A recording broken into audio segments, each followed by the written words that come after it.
Hello, I'm the Nostalgia Critic. I remember it so you don't have to.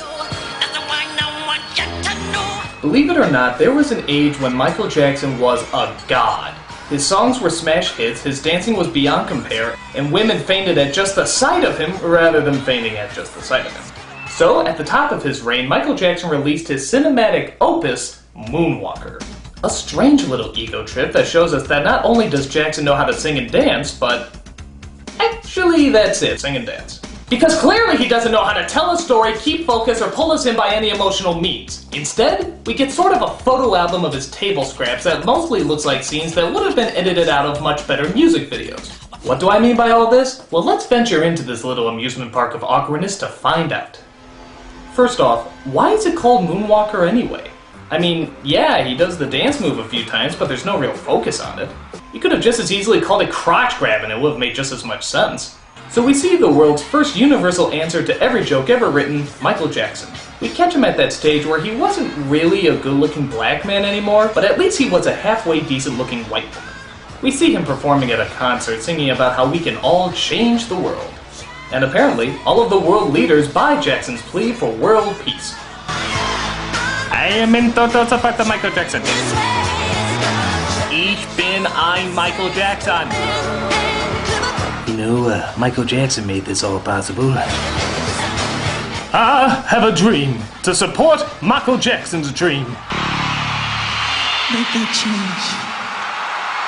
I believe you can change. Your plastic surgery operations have clearly shown that. So, okay, we get a bit of him performing. Now what? Oh, we see pictures of him performing. Alright. For such a long time. Now music. Okay, so we've seen pictures of him performing. Now what? Oh, we get freakish animations of him performing. That's nice. And they turn into the California Raisins for some reason. When did the Michael Jackson performances suddenly turn to the Monty Python cartoons? Michael Jackson's Flying Circus. So, okay, we get animations of him performing. I must ask again, what's next? Oh, we get a montage of him performing. Wow, he's just so humble about his fame. It's like he doesn't even know that he's famous. Oh, Michael, please, don't be so modest. Indulge yourself a bit. I don't think the image of you as a shining golden messiah is strong enough. Don't you have any oceans of water to walk on, or dead people to resurrect? I mean, come on, splurge a little. I especially like this picture of him and E.T., which is almost looking like a before and after picture.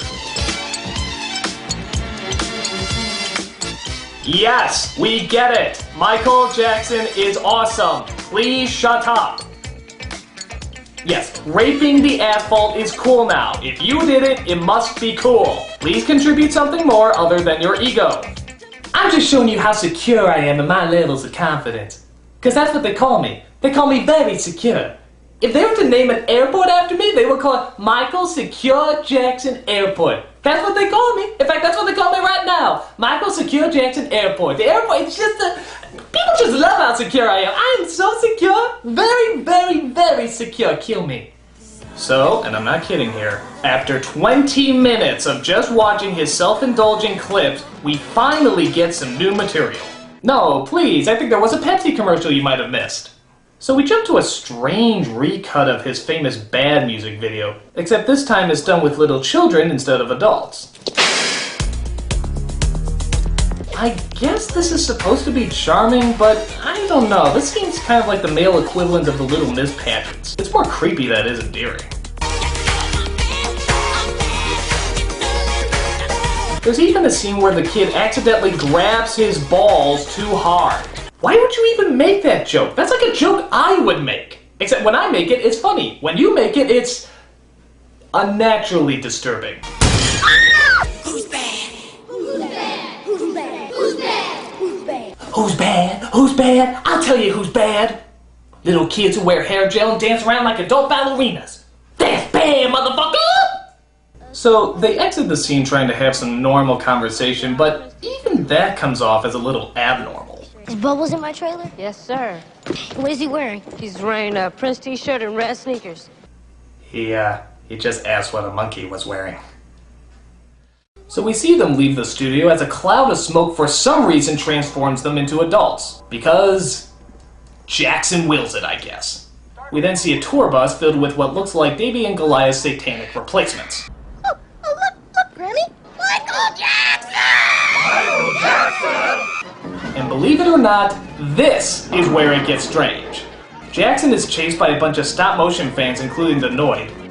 I don't know, Jackson wills it. As he interrupts a western being shot by an impatient director who also seems to be animated in stop motion. I'm sorry. My producer's doing this to me, isn't he? I asked for a bad guy, and he gives me Michael Jackson! Boy, George Lucas was high-strung in his early years. So they chase him into a makeup trailer where Jackson finds the perfect disguise to sneak out of. The Easter Bunny version of Joe Camel. Of course! Hey, the door's opening! Make sure you're focused! Yeah, what's up, douche? Of course, the clay puppets fall for the trick as nobody seems to see past the disguise. There he is! What, behind the rabbit? It is the rabbit! So we see this musical chase scene as all the stop-motion characters ride after Michael. But Michael fools them by shape-shifting into several different characters, like a construction worker, Tina Turner, and even Pee Wee Herman. This is crack. You know, they really should have called this Mindfucker as opposed to Moonwalker. That would have been more accurate. So he loses Gumby's gangbangers as he decides to finally take off the costume. But it turns out the costume wants to dance. Sure, why not? Yes, I forgot. This is the guy who made crotch grabbing outside the house popular. But a cop notifies him that there's no Michael Jacksoning in these parts and is forced to write a ticket. It's because I'm black, isn't it? You're black? And just before he leaves, the face of his bunny pal appears to say farewell. Why? Why? You really gonna bother to ask why in this movie? We then cut to the next segment, which is probably the funniest in my opinion. It's another strange music video with all sorts of surreal images, but the name of the song is entitled Leave Me Alone. Are you serious? You just spent the first half of this movie pleading for attention, begging people to look at you and acknowledge you as some sort of musical god, and now you're suddenly telling people to leave you alone?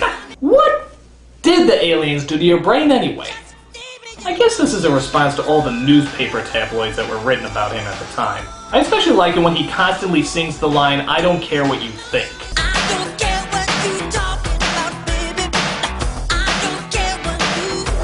That's right, I don't care what you think, as this incredibly expensive musical representation of a middle finger clearly shows. Just leave me alone. Michael, we would love to leave you alone. But you just make it so constantly difficult that it's pretty much impossible! It's like a train wreck that you're told to ignore, it's simply not gonna happen! So we cut to probably the most famous part of the movie. You know, the portion that has that whole Spielberg Zemeckis light feel to it. And I have to say, this is easily the best part of the movie, because it starts off with Michael Jackson's best scene. People trying to kill him. We will destroy you before you make Captain EO!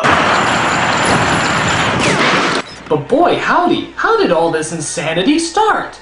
Well, one of Michael's many children friends cut into a flashback to show us how this all began.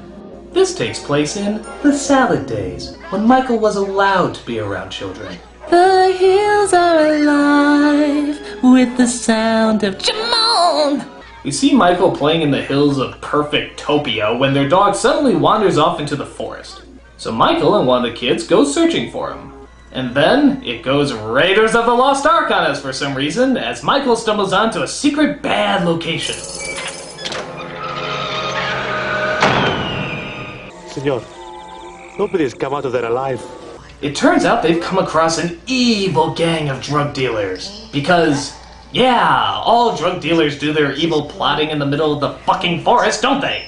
We can't be doing that.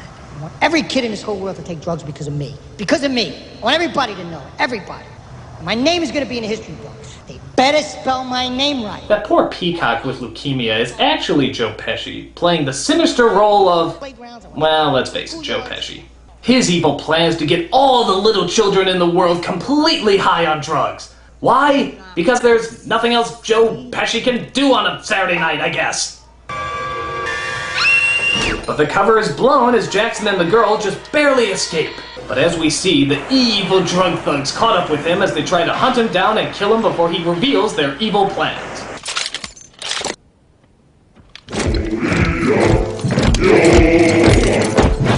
But Jackson escapes as he runs down the alleyways while Pesci screams like a Scottish terrier. There, come on, get him! But Michael outwits Pesci by running. Yeah, he does a lot of that in this scene. Come on, come on, come on!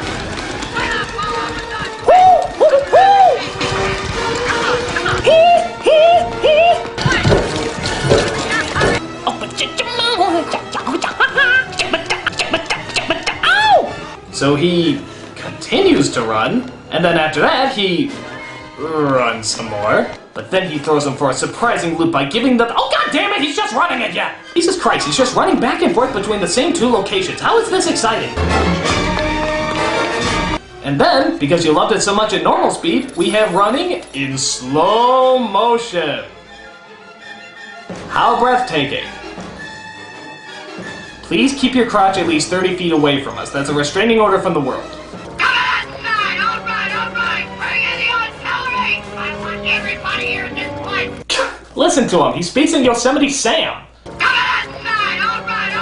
Open that bridge, Farman! Open it, I say! Try out all this new hardware on it! You dog-blasted, ornery, long-eared varmint! But Michael's in luck because he comes across a shooting star.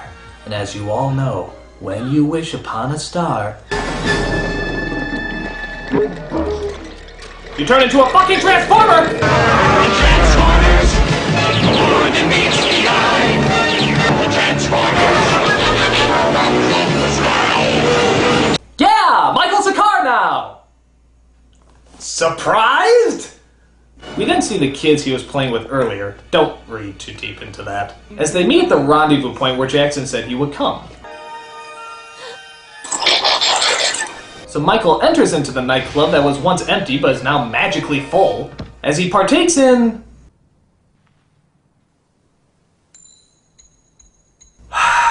the coolest fucking thing I've ever seen in my life. I'm serious. I have no problems with this music video portion called Smooth Criminal. To me, this is about as close to perfection as a music video can get. I mean, God, this is unbelievable. Why is he suddenly singing? What is he even doing there? Suddenly, none of that really matters. We are just sunken into the kick-ass amounts of awesomeness this whole scene displays. The design, the style, the dancing, the music. I can't find a single flaw with this entire scene. Well, if you want me to nitpick, I guess there are a few things. Like, just what the hell is he saying anyway?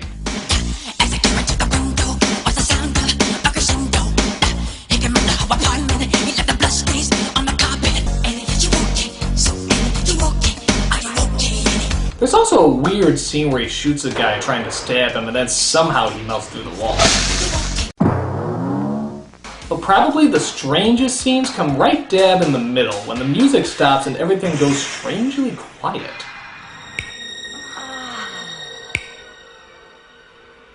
The people start rubbing each other, some of them start screaming, Michael turns into a bobblehead, and it just keeps going.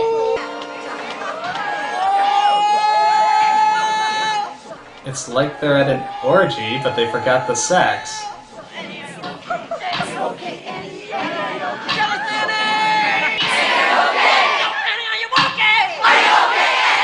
Okay, we apologize for that, ladies and gentlemen. Just a slight mental breakdown there. We now return you to your kick-ass entertainment. Well, despite that weirdness, Smooth Criminal is one of the greatest musical numbers of all time.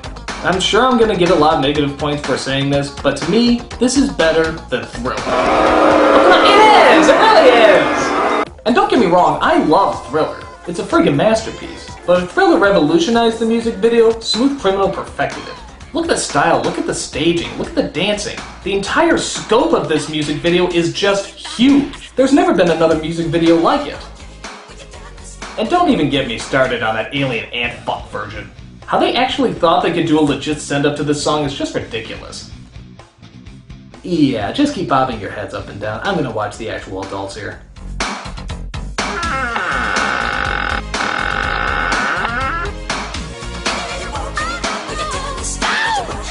Oh no, the plot! Please, go away! We were having a good time!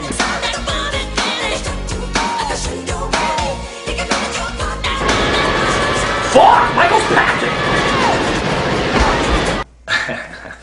Why don't you play that clip against some of the other scenes we saw earlier? Make that change.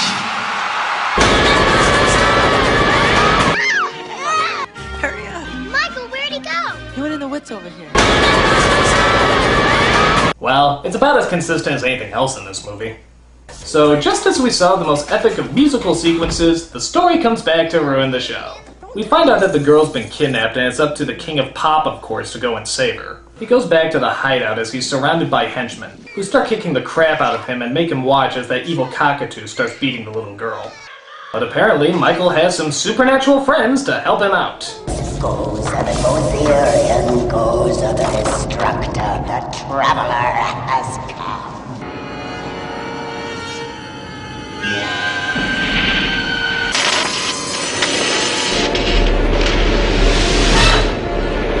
It's just as I thought. Michael Jackson is an alien robot! This all suddenly makes sense! Amazing. I guess. I'd say more confusing. So, without any explanation why he turned into a machine, Michael Jackson becomes Poptimus Prime as he starts blowing the shit out of all the evildoers he can find. I just want to bring love and joy to the world. Just watch him as he goes G.I. Joe on their asses.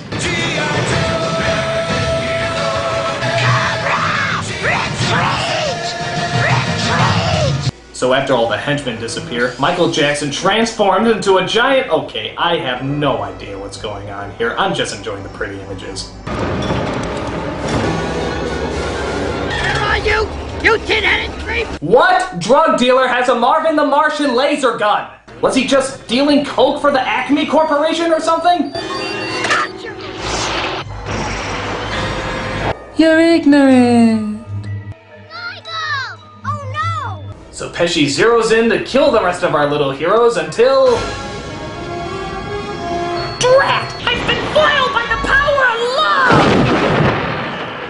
love! So Michael runs out of things to blow up and decides it's time to call it an action-filled day. Where's he going? He's leaving. Why? Goodbye. Thank you, Michael. Why is he leaving? What do the kids know that we don't know? It's like, hey, here's some random cliches. We won't bother to tie it together with a story. We just figure that slow things down. Goodbye, kids. I hope you can catch a ride home. Truly, this man was the king of pop.